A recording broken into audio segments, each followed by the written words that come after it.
Eu vou falar a verdade, eu me emociono, Renato, porque onde está o valor da vida, né? Porque se entra numa rede social, você vê as pessoas pensando no clube. Você vê pensar a pessoa num clube, Renato, numa morte. Tá pensando que eu sou torcedor do Corinthians. O Corinthians é minha vida, o Palmeiras, o São Paulo, enfim. Aonde está o valor da vida? Onde está o valor das coisas, Renata? O choro e o protesto do Denilson tem a ver com um episódio específico que causa consequências até hoje no futebol brasileiro. Numa época em que instrumentos, bandeiras e sinalizadores eram comuns nas torcidas, uma tragédia fez muita gente questionar se a festa vinha antes da segurança de quem frequenta o estádio. O Radar Peleja de hoje conta a polêmica que envolve a morte não esclarecida de Kevin Spada.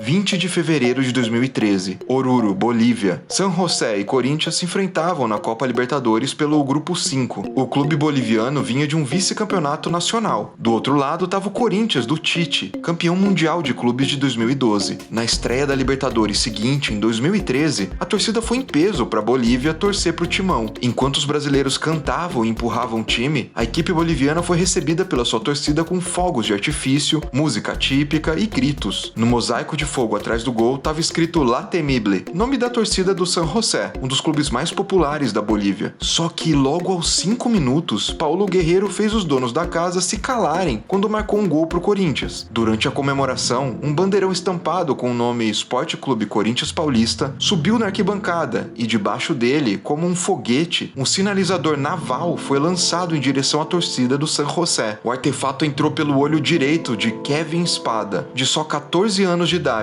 e atravessou seu cérebro. O menino foi encaminhado para o hospital, mas não resistiu no caminho. A torcida, que tinha se calado, começou a gritar para os brasileiros.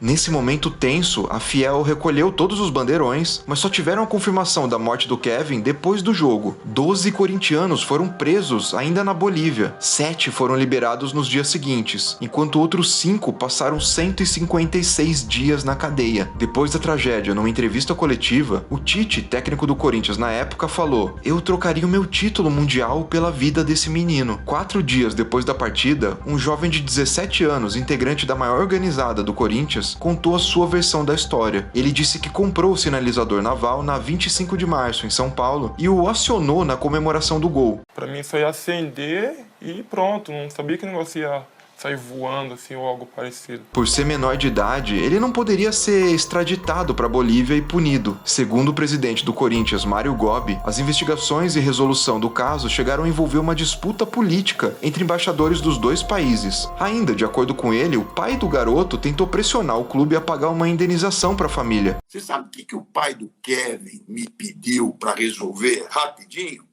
Ele pediu 5 milhões de dólares. Nessa mesma entrevista ao canal Meu Timão, o presidente chegou a falar que o caso influenciou na atuação do árbitro na eliminação do Corinthians. Uma história que eu já até te contei aqui no Radar. O caso do sinalizador foi tão emblemático que até um amistoso entre Brasil e Bolívia foi marcado para arrecadar fundos para a família do Kevin, mas o nome do garoto durante o evento sequer foi citado. Depois da tragédia, os sinalizadores foram completamente proibidos no futebol brasileiro. Apesar do artefato que matou o garoto boliviano não ser o que era geralmente usado pelas torcidas, todos os tipos de pirotecnia foram proibidos. O caso ainda gera polêmica e repercute em todas as torcidas do Brasil por causa dessa proibição. É um triste caso para a história da torcida do Corinthians e para o futebol sul-americano.